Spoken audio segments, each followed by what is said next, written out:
Good morning. तो biology with Manish में आपका स्वागत है। और आज का जो हमारा टॉपिक है वो है सेल साइकिल। आज हम सेल साइकिल के बारे में पढ़ने वाले हैं। तो वीडियो को स्टार्ट करने से पहले मैं आपको बता दूं कि अगर आप चैनल पे न्यू स्टूडेंट है तो आप चैनल को सब्सक्राइब कर लीजिए। अगर आपका कोई क्वेश्चन है तो आप कमेंट में हमसे पूछ सकते हैं। अगर आपको वीडियो अच्छी लगती है तो आप वीडियो को शेयर कर सकते हैं। तो चलिए आज का जो टॉपिक है वो स्टार्ट करते हैं। तो आज हम पढ़ने वाले सेल साइकिल के बारे में। तो सेल साइकिल की जो डेफिनेशन होती है उस पर नज़र डालते हैं। It is the process by which a mature cell is divide and form two nearly equal daughter cell. तो सेल साइकिल जो होती है उस वो हमें बताती है कि एक मैच्योर सेल अपने आप को क्या करती है, डिवाइड करती है, और डिवाइड करके क्या करती है, अपनी डॉटर सेल बना लेती है। ठीक है, तो ये होते हैं सेल साइकिल। अब इस सेल साइकिल को करने के लिए जो सेल होती है उससे पहले मैच्योर होना पड़ता है, और मैच्योर होने के लिए वो क्या करती है, वो अपने सेल ऑर्गेनल्स को बनाती है, उनको डबल करती है। उसके बाद उसके अंदर डीएनए रेप्लिकेशन वगैरह होता है, और उसके बाद जो होती है डीएनए जब डबल हो जाता है, मतलब न्यूक्लियस जब डिवाइड हो जाता है, तो सेल भी क्या हो जाती है, डिवाइड हो जाती है। तो ये होता है सेल साइकिल। तो अब सेल की जो डिस्कवरी थी, सेल साइकिल के बारे में जो बताया गया था उसके बारे में जानते हैं। जो ड्यूमस थे उन्होंने क्या करता, फर्स्ट स्टडी करा था division during the cleavage of zygote of frog. जो क्लीवेज होती है, जायगोट जब बनता है, जायगोट बनने के बाद जब उसमें क्लीवेज होती है, तो उस दौरान फ्रॉग के अंदर जो ड्यूमस थे और प्रविष्ट थे उन्होंने क्या करा था, सबसे पहले सेल साइकिल को स्टडी किया था। उसके बाद जो नेगली है, नेगली ने जो था वो बताया था कि जो नई सेल बनती है वो पर एग्जिस्टिंग सेल से जो है बनती है। मतलब जो नई सेल बनेगी वो पहले से जो प्रेजेंट सेल है उसी से बनेगी। और उसके बाद जो था, रोडोफ विर्चो जो थे उन्होंने एक फिनोमिना दिया जिसे कहते हैं ओमनियस सेलुला सेलुला, जिसे सेल लाइनेज थ्योरी भी कहते हैं। तो ये जो ओमनियस सेलुला सेलुला था, ये बात भी जो थी किसी ने बताई थी, रोडोफ विर्चो ने। और इसका मतलब होता है कि जो सेल होती है वो अपने पास्ट सेल से ही जो है बनती है, जो पहले से प्रेजेंट सेल है उसी से बनती है। तो देखिए अब हम देख रहे हैं सेल साइकिल के बारे में। तो सेल साइकिल में क्या होता है, सेल साइकिल में एक सीक्वेंस आता है। हम सेल साइकिल को दो भागों में जो है बांटते हैं। एक फेज होता है उसका इंटरफेज, और एक होता है एम फेज। जो इंटरफेज होता है उसके दौरान जो होता है वो G1 फेज होता है, एस फेज होता है, G2 फेज होता है, और एम फेज जो होता है उसमें पूरा माइटोटिक फेज जो होता है, म्यूसिस फेज जो है वो चलता है। मतलब मल्टीप्लिकेशन फेज जो है उसमें चलता है। मल्टीप्लिकेशन फेज जो होते हैं वो दो तरह का होता है, एक होता है माइटोसिस, एक होता है मियोसिस। जैसे कि आप इसमें देख पा रहे हैं, एक मिनट,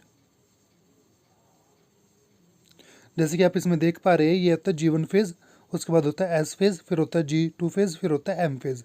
एम फेज जो होता है ये दो तरह का होता है, एक होता है आपका माइटोसिस जिसे आप जानते हैं, और एक होता है मियोसिस जिसे आप जानते हैं। माइटोसिस जो होता है इसमें क्या बनता है, इसमें डिप्लॉइड सेल्स जो है वो बनते हैं। अगर आपके पास 46 वाला सेल है जैसे कि ह्यूमन बीइंग में होता है, तो डिवाइड होकर जो सेल बनेगा वो भी कैसा बनेगा, 46 वाला ही बनता है। तो इस तरीके से जो आप इसमें बता सकते हैं कि इससे जो डिवाइड होकर सेल बनेंगे वो कैसे बनेंगे, 46 वाले ही बनते हैं। ये होता है आपका माइटोसिस। ये दो स्टेप, ये सॉरी एक स्टेप में क्या हो जाता है, कंप्लीट हो जाता है। ये होता है इसका वन स्टेप, यहाँ से आके बस ये यहाँ पे जो होता है कंप्लीट हो चुका है। इसके बाद जब आप मियोसिस को देखते हैं तो मियोसिस में क्या होता है कि मियोसिस दो स्टेप में जाके क्या होता है, कवर होता है। उसमें वो क्या करता है, फर्स्ट स्टेप में रिडक्शनल होता है, और उसके बाद जो है सेम सेल जो है वो बनाता है। तो आप कह सकते हो कि मियोसिस में जो होते हैं वो टोटल रिजल्ट जो बनते हैं वो कितने बनते हैं, वो टोटल रिजल्ट बनते हैं 4, 1 2 3 4। तो एक सेल जो होती है वो डिवाइड होकर कितने बना देती है, वो ये चार जो है बना देती है। तो इसे हम कहते हैं मियोसिस। इसमें जो पहला स्टेप आता है ये वाला, ये क्या होता है, रिडक्शनल होता है, क्योंकि इसमें 46 से क्या बनते हैं, 23 बनते हैं। और उसके बाद आप देख रहे हो कि सारे कैसे बन रहे हैं, 23 ही बन रहे हैं। तो ये होता है एम फेज। अब मेनली जो हमें बात करनी है सेल साइकिल में वो करनी है इंटरफेज के बारे में। एम फेज के बारे में जो होता है हम अगले वीडियो में डिटेल में जो है पढ़ेंगे। तो जो ग्रोथ फेज होती है, जो इंटरफेज है, इसको हम जो होते हैं तीन भागों में बांट देते हैं। फर्स्ट इसका जो पार्ट होता है वो होता है G1 फेज, ये होता है ग्रोथ वन फेज। दूसरा जो होता है एस फेज होता है, तीसरा G2 फेज होता है।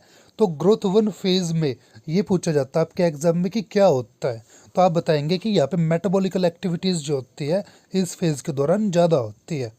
ठीक है, मेटाबॉलिकल एक्टिविटी कैसी होती है कि सेल जो होता है वो अभी जैसे कि ये सेल है, ये डिवाइड होके इन्होंने क्या बनाए, 2 बनाए हैं। तो ये जो सेल होगा ये होगा immature cell, newborn cell जो है वो होगा ये। और ये क्या करेगा, अपने आप को पहले अपनी ग्रोथ कराएगा। ग्रोथ कराने के लिए इसे क्या चाहिए, इसे चाहिए फूड मटेरियल। फूड को ये क्या करेगा, अपने अंदर लाएगा और उसे यूज़ करेगा और अपने सेल ऑर्गेनल जो होते हैं बनाने की कोशिश करेगा।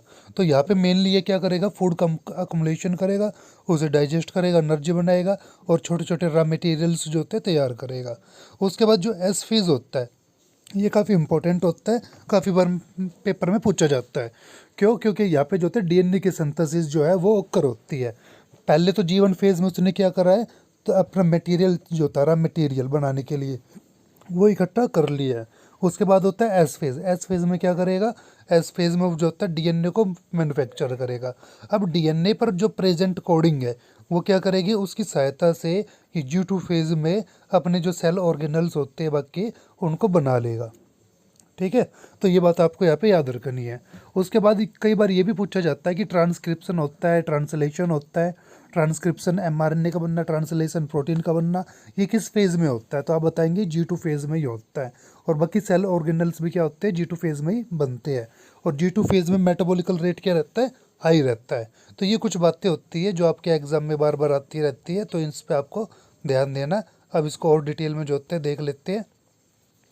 जैसे कि यहाँ पे इन्होंने बताया interphase, it is the period between the end of the one cell division to the beginning of the next cell division.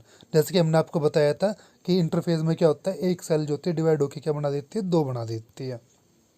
ठीक है, उसके बाद अब देखते हैं it is actually high metabolic active phase. जैसे कि आपको बताया था कि इसमें क्या होता है, मेटाबॉलिकल फेज क्या होता है, एक्टिव होता है। यहाँ पे आपको मेनली जो याद करना है और एग्जाम के पैटर्न से जो आपके पास आ सकता है वो क्या होता है कि जो सेल होती है वो कितने टाइम में डिवाइड कर रही है। अलग अलग सेल्स वो आपको देंगे, जैसे बैक्टीरिया की सेल पूछ लेगा या फंजाई दे के पूछ लेगा या ह्यूमन सेल पूछ लेगा। तो उसमें ये पूछा जाएगा कि ये फेज़ कितने समय का होता है या ये सेल कितने टाइम में डिवाइड कर सकती है। तो इस तरह के कई बार क्वेश्चन जो है HTET में आपके नीट वगैरह में जो है देखे गए हैं, तो आपको ये याद रखना है। एक और इम्पोर्टेंट बात यहाँ पे जो है, in case of the human being interphase will be take the 25 hour. Interphase जो होती है वो ह्यूमन के केस में क्या लेती है, 25 आवर्स तक ले सकती है। और इसके अंदर क्या होते हैं, इसके अंदर G1 फेज होता है। G1 फेज को पोस्ट माइटोटिक फेज भी कहा जाता है और प्री डीएनए सिंथेटिक फेज भी कहते हैं और गैप 1 फेज भी कहते हैं। ठीक है, तो ये सभी नाम आपको यहाँ पे याद रखना है। एस फेज को सिर्फ सिंथेटिक फेज कहते हैं या डीएनए फेज कहते हैं। G2 फेज को प्री माइटोटिक, पोस्ट सिंथेटिक और गैप 2 फेज कहा जाता है। ठीक है, ये अलग अलग नाम जो होते हैं वो आपको याद रखने हैं। उसके बाद ये इन्होंने एक डायग्राम से जो है दिखाया हुआ है कि G1 जो होता है उसके अंदर क्या होता है, G1 के अंदर जो होते हैं सेलुलर कंटेंट होते हैं, क्रोमोसोम्स जो होते हैं डुप्लीकेट होते हैं, कंडेंस होते हैं। उसी के साथ एस फेज में क्या होता है, क्रोमोसोम डुप्लीकेट होते हैं, मतलब कि डीएनए डुप्लीकेट होता है। उसके बाद जो होता है G2 फेज होता है। G2 फेज में क्या होते हैं, ये जो सेल ऑर्गेनल्स होते हैं वे बनते हैं, रिपेयर होता है क्रोमोसोम्स। ठीक है, अब नेक्स्ट स्लाइड देखते हैं। इसमें बता रखा आपको एम फेज के बारे में, जैसे कि न्यूक्लियर डिवीज़न होती है। जैसे न्यूक्लियर डिवीज़न हो जाती है तो न्यूक्लियर डिवीज़न को पहले तो कहते हैं हम कैरियोकाइनेज, ये आपको याद रखना है। ठीक है, इसमें क्या होते हैं, 4 स्टेज आते हैं आपके। एक होता है प्रोफेज होता है, एक मेटाफेज होता है, एनाफेज होता है, टेलोफेज होता है। ठीक है, और उसके बाद जो होता है साइटोकाइनेज होता है। साइटोकाइनेज का मतलब होता है साइटोप्लाज्म का डिवाइड हो जाना। सबसे पहले तो क्या होता है आपका, ये सेल है, इस सेल के अंदर क्या होता है, न्यूक्लियस होता है। पहले तो न्यूक्लियस क्या हो जाता है, डिवाइड हो जाता है, इसको हम कहते हैं कैरियोकाइनेज। उसके बाद सेल का साइटोप्लाज्म जो है वो भी डिवाइड हो जाता है, तो उसके डिवाइड होने को हम क्या कहते हैं, साइटोकाइनेज कहते हैं। ठीक है, इसे हम जो होता है अगली जो स्लाइड होगी हमारी उसके अंदर डिटेल में पढ़ेंगे। ठीक है, तो अब यहाँ पे आपको दिखा रखा है। ठीक है, प्रोफेज मेटाफेज में क्या होता है। इसके बाद ये है आपके लिए इंपॉर्टेंट चीज़ जो आपको याद करनी है, जैसे कि duration of the cell cycle. Cell cycle की जो ड्यूरेशन होती है, तो जैसे कि मैंने आपको कहा था कि बैक्टीरिया सेल के बारे में कई बार पूछ लेते हैं, तो बैक्टीरिया सेल कितने मिनट में डिवाइड होती है, तो 20 मिनट में डिवाइड होती है। आपके इंटेस्टाइनल एपिथेलियम सेल्स होती है, ये 8 to 10 आवर में जाके डिवाइड होती है।